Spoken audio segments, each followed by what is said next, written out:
The season premiere of Australian Survivor Redemption just happened. Yeah, I'm a bit of a late watcher, but like that's the problem with being American watching Australian television.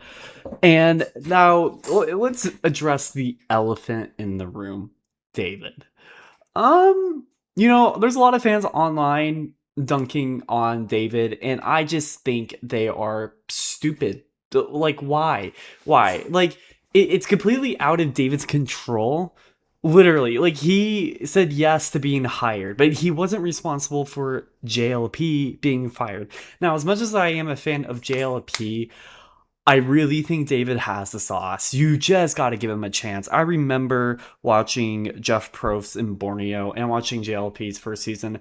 They're not good. They're not that good. Give David a chance. Give him a chance to evolve because you gave JLP and Jeff Probst and literally any other international survivor host a chance to evolve. Trust the process on this. He is really a good host. It's just his first run of everything. He's just as nervous as the players, all right? Honestly, this season is really solid. There's a lot of promising elements. Now, there are some people that are like, I don't know how I'm feeling about Redemption, but I really think it's the JLP thing rather than, the characters as a whole. But honestly, speaking of the characters, the people they casted, whoa, there's a lot of different conflicting personalities that you wouldn't really typically see with US Survivor. Now, US Survivor is starting to go back into their roots, especially post 44 and how the fans were definitely responding to that season. But when you compare it to Australian Survivor, it's like there's a more recruiting in regards to it. But this time around for this season, it feels like these players are playing the game, but they're playing a really selfish game. When we get to that tribal, like the strategy discussion, even before the tribal, there was like 5 different names thrown out. And for a first tribal, I guess that's kind of expected, but it felt like a merged tribe. It felt like 2 tribes conflicting with each other. But you know what's crazy? It's only day 1 and 2. Also, no matter if you're on the Bounty or the Barren tribe, and yes, we'll get into those names, people were throwing names out left and right. Like, the first thing you want to do on day 1 when you're building shelter is obviously work so you don't look lazy. But then, even arguably more important than the work is networking, getting to know people, making them talk about themselves so they feel more comfortable around you. Like, are you going to be like Daniel and forget all the names? Hopefully not. Is there a fly? Yeah, but are you going to be like Daniel forgetting all the names on like day 2? Because that's really bad. Because if you say the wrong name because you're forgetting names, then you go home. Oh, I guess that happened, by the way. Let's talk about the 2 big twists of the season. Actually, there's 3 big twists. So the first one is the theme, redemption. So it's the casting twist. It's the casting twist. Everyone has a reason to compete. Whether they are the returning players coming back for redemption because they lost in brutal ways or just simply lost right at the end, or you have people sharing their life story, wanting to redeem whatever story that it is. We don't really know. We had a whole bunch of sob stories. Now, also, the internet is complaining about the sob stories, but literally, it's kind of in the name. It's redemption. I kind of don't care about the sob stories like that. I think it's really important, but I'm not going to go post it on Reddit and be like, gosh, these sob stories need to end. Because then what's the point of redemption? You got to have the stakes and motivations. And it seems like in the casting process that they were really researching these people. Now, casting typically researches a lot of people unless you're going on like Wheel of Fortune. But when you go on a show like this, they really want to know the nitty gritty details. People have a reason to fight. People have a reason to win. That is why they're on the cast. It's a season of redemption. It's a story of redeeming. And that is the winner we're going to get. Not every Survivor season's like that. That's why they specifically themed this season like it. All right. It has sort of like if we're talking about a big twist, Redemption Island type of energy, Edge of Extinction type of energy. How far are you willing to go to buy your spot back in the game? What are you willing to risk? Now, the second big twist, outside of casting twists with the 4 veterans, And by the way, that's not even really an Australian Survivor twist at that point anymore, because they always throw in like veteran people. The second big twist is haves and have-nots. It has been so long since we have seen something like this on Survivor. When I heard about it before I watched the first episode, I was skeptical because, you know what? I'm just gonna keep it in the video. I'm just gonna ignore it. It's gonna die anyways. Okay. So we have the haves and the have-not twist. I said I was like skeptical on it, but really it's not that bad. It's not that bad. I mean, with the scale of the tribes, there's 12 on each side.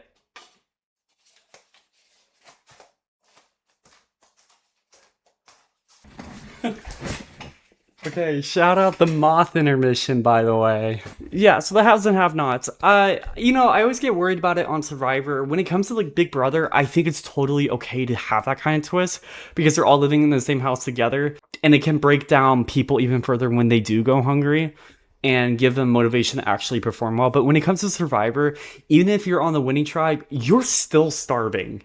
Like, when you have literally nothing, and we see it in US Survivor from season 41 through 49, which has like this pseudo haves or have not, we understand that a disaster tribe can form. We saw Barren lose a reward challenge that they absolutely needed.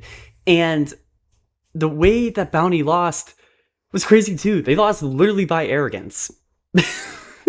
Like eating bananas right in front of them to taunt them on day 2. Now, when people are like kind of hungry, like not eating for a day, that's barely anything in Survivor. Now, if you were living in the real world going hungry like that, that's a lot. But in Survivor, that's barely anything.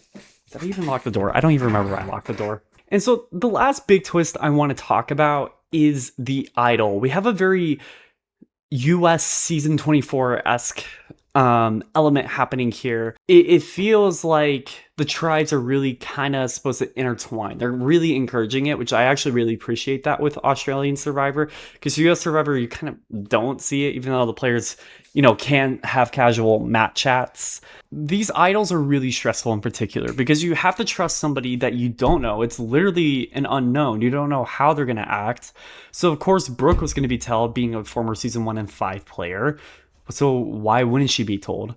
And on top of it, you have to give that idol to that person and trust them that they will give you an idol back. Lyndall has to take a huge risk here. And I barely have mentioned her in this video until now, but this is her moment. We're probably going to see it happening in the span of the remaining 2 episodes of this week. Also, Simon, I'm a little surprised. He's very laid back. I actually don't really consider him one of the worst players of Survivor. I actually really think a lot of the worst Survivor players do belong in the US simply because of the length of the game. And yeah, he did get played, but I also think George is just not a good player in any stretch. I'm sorry. Like, I'm going to stand on that. I'm standing on 10 toes on the ground for that one. Now, the other part that I want to bring up is the tribal council. I thought it was a really solid tribal council, and I'm not the type of Survivor viewer. I'm like, dang, there was no blindside. There was no like big move that happened. I'm not about that. I'm about more so the practicality at first and then evolve to take that risk. You have to earn to take a risk in Survivor. If you take a risk too soon, you lose out on the game very quickly, unless you're Survivor 46. Actually, that's not even true. Me when I lie.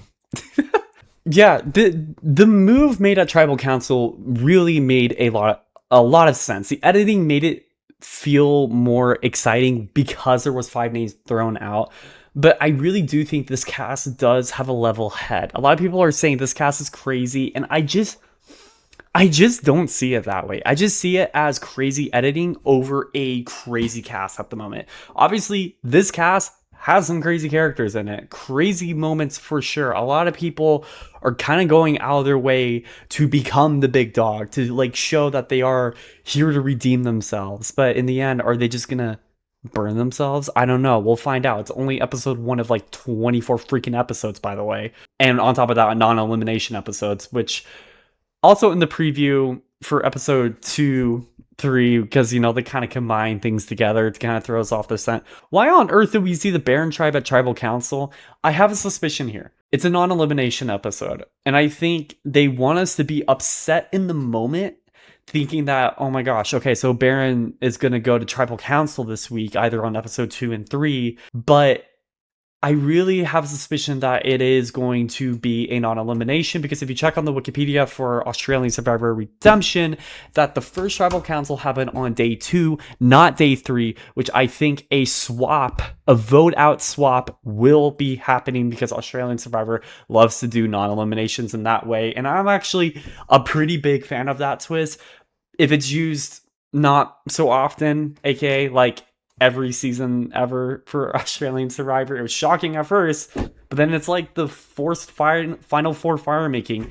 Sometimes you should throw it in, but not all the time, because, you know, this isn't like watching soccer where the format needs to stay the same. All right, this is Survivor. You know what Big Brother says? Expect the unexpected. I want to expect the unexpected and not predict the same elements. Looking at you, US Survivor, because you've done this for practically 10 seasons, by the way. Here's my verdict, because a lot of people are uncomfortable with this new season and the choices that these executive producers have made. Now, look, the choices are made, but I'm going to leave it up to you as the viewer, whether you made it this far in the video or you decided to click off or click on the end. Why would you click off and know what I'm talking about? But are you going to enjoy the season simply because it is Survivor? Or are you going to be the person that goes online and hate and make everybody's lives miserable? I don't know. It seems like a pretty easy option, and I would pick the first option because you enjoy Survivor. So be a fan. Be a fan. That's it. It's a good season already. It's a fun first episode. Is David the best host in the world? No, but he has room to grow. Give him a shot. He didn't ask for JLP to get fired. He never did. All he did was take the role because it was an open slot, because an executive producer made a dumb decision of firing JLP for no freaking reason, dude. No reason. It's a good season so far. It's a fun first episode. It's unpredictable. First boot is, I mean, I saw it coming. I can't say it's like unpredictable, but like, I mean, the editing kind of threw me off a bit. I was like, are they really about to vote off this guy? Are they really? Like, I was second guessing it, so I'm sure you guys felt the same way. But hey, if you like this video and want some more Australian Survivor Redemption content, like, subscribe, comment down below. We got some more exciting stuff. Every episode that comes out is another episode that drops. And also keep in mind, this Wednesday, on top of Australian Survivor, which actually that video will be coming out on Thursday for episode 3, I will be dedicating on Wednesday this Survivor 50 premiere discussion here. All right, guys. I shall see you in my next video.